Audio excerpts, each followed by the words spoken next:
નમસ્કાર, હું છું પ્રિયા અને તમે જોઈ રહ્યા છો જનતા કી જાણકારી ન્યૂઝ। નજર કરીએ આજના સમાચાર ઉપર। હોડકો ખાતે બન્ની પશુ ઉછેરક માલધારી સંગઠનની વાર્ષિક સાધારણ સભા યોજાઈ। સામાન્ય સભામાં મોટી સંખ્યામાં માલધારીઓ જોડાયા હતા।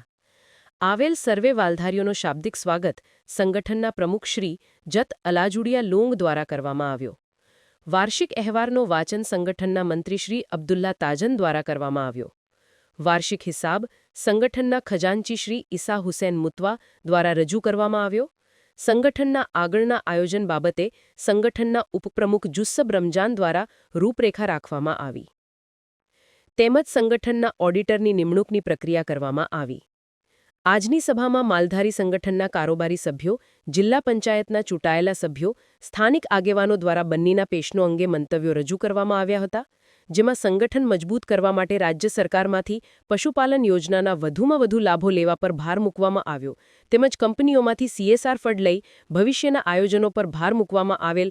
આવનારો પશુમેળો માલધારી ઉત્સવ તરીકે ઉજવી સૌએ સંગઠિત થઈ બન્નીમાં નડતા પ્રશ્નો અંગે એકજૂટતા સાથે રજૂઆત કરી નિવડો લાવવા પર સમરસતા જાળવવા સૂચનો કરવામાં આવેલ અને આવતો બન્ની પશુમેળો તારીખ 7, 8 અને 9 નવેમ્બર 2025ના યોજવાનું નક્કી કરવામાં આવેલ તેમજ મોટી સંખ્યામાં માલધારીઓ જોડાયા હતા। સામાન્ય સભાનું સંચાલન ઇમરાન ખાન મુતાબ દ્વારા કરવામાં આવ્યો।